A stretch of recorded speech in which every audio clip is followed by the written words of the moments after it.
Welcome to the study of hydrology. So in the previous sessions, we have studied about water resources, hydrology, hydrological cycle, precipitation, and different forms of precipitation, and also the different types of precipitation, how the rainfall occurs. And so today, we shall study regarding the measurement of rainfall. So the topics that will be covered in today's session will be rainfall, factors affecting rainfall, what are the factors that are responsible for the rainfall, and also the measurement of rainfall, how rainfall is measured, and last topic that will be covered in today's session, it will be a test. So as we have already known that rainfall is nothing but a kind of precipitation. So precipitation, as we already know, it may be in the form of rain, snow, hail, etc.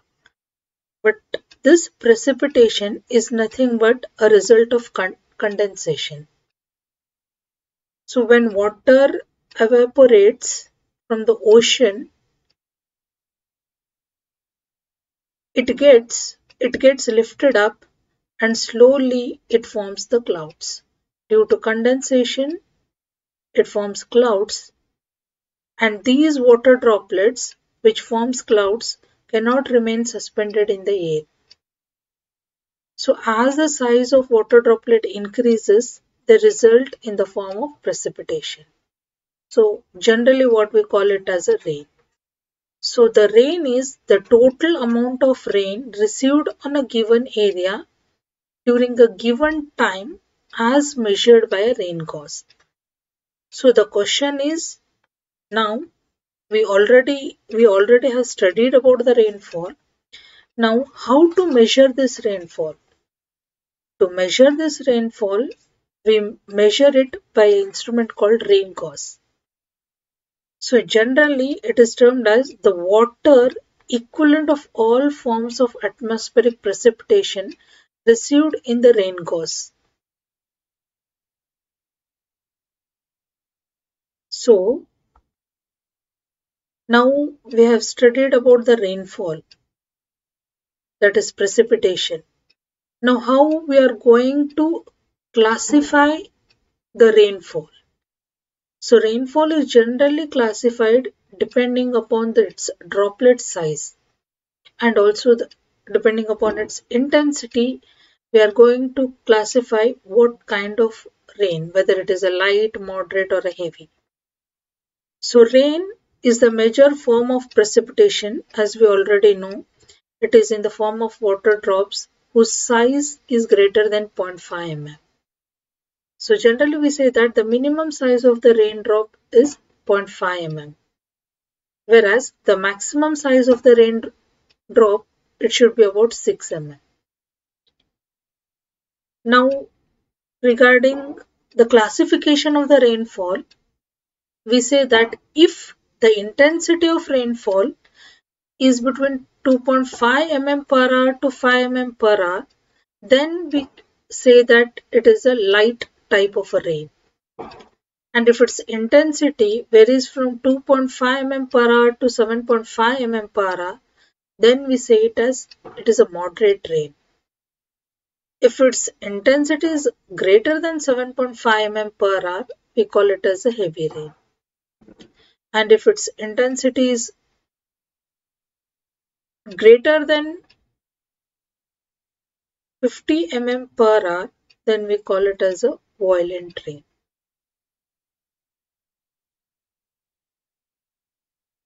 So now we have studied the classification of rainfall. Now coming to the factors affecting rainfall. What are the factors that affect the rainfall in a given area? The first one is it is the presence of mountains. Generally we say that different areas of the earth's surface receive different amounts of precipitation. It is mainly because all these factors. One such factor is the presence of mountains. Mountain area receives generally heavy rainfall than the plainer one. Mountains can have a significant effect on rainfall. When air reaches the mountains, it is forced to rise over this barrier. As the air moves up the windward side of the mountain, it cools and the volume decreases. As a result, humidity increases and orographic clouds and precipitation can develop. So in this way, generally mountainous region get more rainfall. Second one is the direction of wind. Direction of wind, we generally say that clouds movement depend upon the direction of wind. So wind helps evaporate seawater with a tremendous amount of help from the sun, and this in turn gets sent up into the atmosphere where it cools and becomes clouds. As enough moisture collects, it eventually becomes too heavy for wind and jet streams to hold it, and again it falls back to the ground. If the wind is strong enough, such as during a strong thunderstorm, the rain may be sent back up into the atmosphere before reaching the ground, and then it falls down as a hail. Essentially, wind is one of the key factors of all the Earth's weather. We say that the major factor affecting rainfall is wind. And we already know that India has a unique wind and pressure conditions. During winter, the northern area near the Himalayas high pressure. Therefore, winds from this region blow to the south, where the pressure is lower. In summer, the northern part has lower pressure. Therefore, there is a reversal of wind direction. The winds from the south blow towards the north. So these winds greatly affect the climate of India. Next, coming to the height or nearness to the sea. Nearness to the sea, generally we have seen that the coastal areas receives heavy rainfall. It rains more on the coast than the inland because seas are a source of humidity. And next, height of place above the sea level. Generally, these areas receives heavy rainfall than in the low areas. And the last factor is the forest area. Even these areas also receives heavy rainfall than any other areas. So now we have studied the different factors affecting the rainfall. So now we shall study about how to measure this rainfall. Generally, rainfall is expressed either in terms of depth of water that would stand on the area in centimeter or in terms of volume of water, which is nothing but the product of depth of rainfall and the area of the basin. The rainfall is collected and measured in a rain gauss. It is also called as pluviometer, ombrometer, and even hytometer. A rain gauss is a meteorological instrument to measure the precipitation rain in a given amount of time per unit area. The instrument consists of a collection container which is placed in an open area. In general, a rain gauss consists of cylindrical container opened at the top to collect the rainfall, and it is called a rainfall catch. The rainfall received by the catch is then guided into measuring cylinder through funnel, and the collected water is then expressed in terms of depth of precipitation. Hence, for citing a rain gauss, the following considerations are important. First, one such consideration is the ground must be level and in the open, and the instrument must be present on a horizontal surface, that is horizontal catch surface. And next, the gauze must be set as near to the ground as possible in order to reduce the wind effects. And also it must be sufficiently high to prevent the flooding. And then the instrument must be surrounded by an open fenced area of at least of size 5.5 meter by 5.5 meter. And also no object should be nearer to the instrument than 30 meters or even twice the height of the obstruction. So after sighting the instrument, rain gauze can be broadly classified into two categories. One is non-recording rain gauze and the other one is recording rain gauze. In non-recording rain gauze, it gives only total rainfall that has occurred during particular time period. The most commonly used for this is Simon's gauze. And in recording gauze, it measures the intensity of rainfall. That is a continuous record of rainfall where time is obtained here. In non-recording rain gauze, it gives the amount of rainfall only. They cannot provide the information regarding when exactly the rain commenced, when rain ended, and what is the intensity of rainfall, and how the intensity of rainfall varies within the duration of the storm. So in order to record the beginning and end of the rain and to measure the intensity of rainfall, a continuous record of rainfall with time is recorded. And for this purpose, we have to use the recording rain gauze. Recording rain gauze usually work by having clock-driven drum carrying a graph on which a pen records the cumulative depth of rainfall continuously. So the example of such recording gauzes are: one is tipping bucket type, second is weighing bucket type, and the third one is natural siphon type. So coming to the first one, that is non-recording rain gauze, that is Simon's gauze. We have a typical schematic representation of the Simon's gauze in the above slide. So this particular slide shows the construction and working of the Simon's gauze.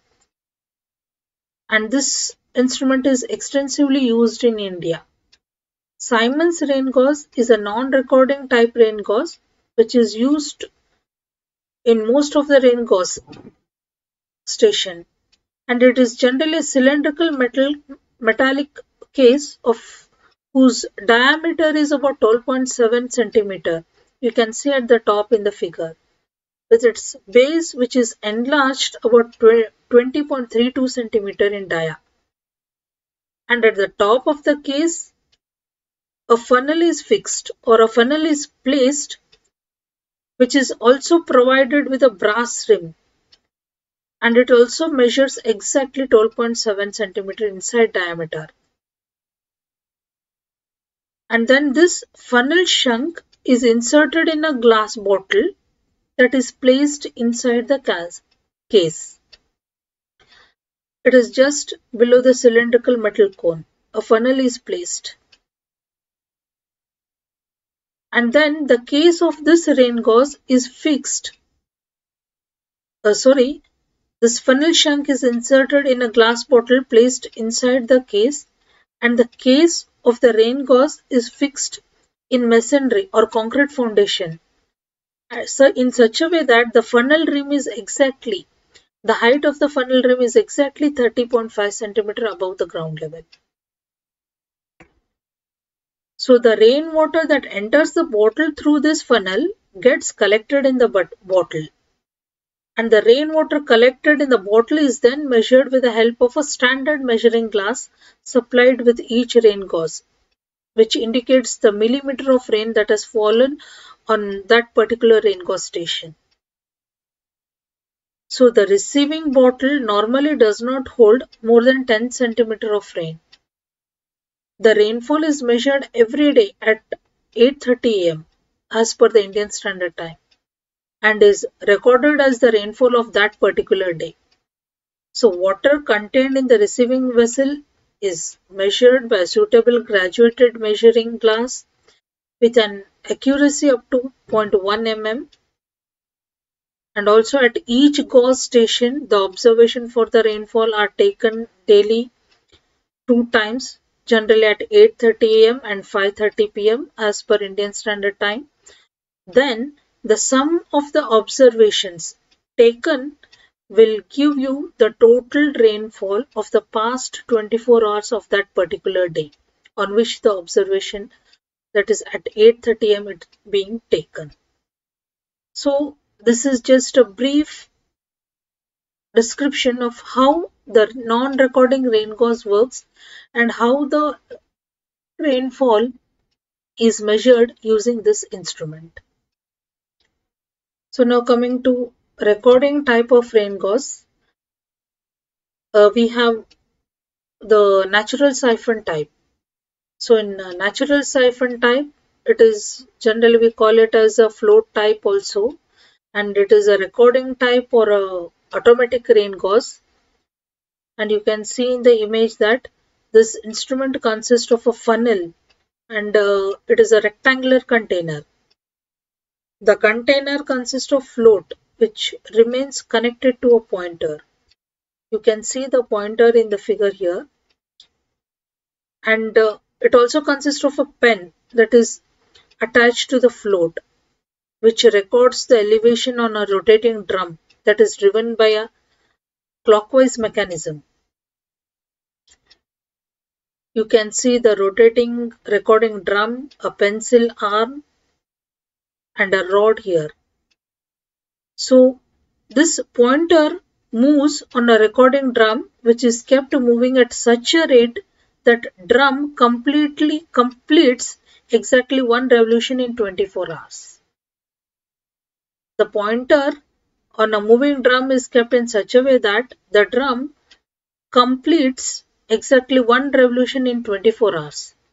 So the rainfall collected causes the float to rise, and then a siphon empties the chamber by a siphonic action.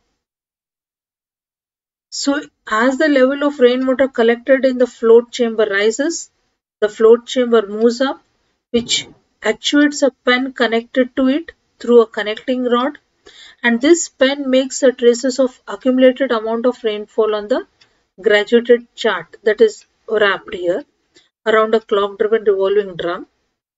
And thus, with the help of this rain gauge, beside recording the full rainfall, the rate of raining at any moment can also be recorded. So when the container gets filled up with rainwater and float, it just touches the top of the container, the water from the container is emptied with the help of siphonic action automatically. You can see this in the figure here. So in this way, the siphonic action undergoes continuously, and hence we generally call it as an automatic type of rain gauge.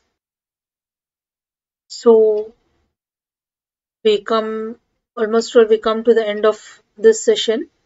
So we have studied about the importance of water, the hydrological cycle, the precipitation, different types of precipitation, and how the precipitation occurs in different forms, that is the different forms of precipitation, and how to measure the rainfall, and also the instruments. One is that is recording rain gauge and non-recording rain gauge, how it is used to measure the rainfall.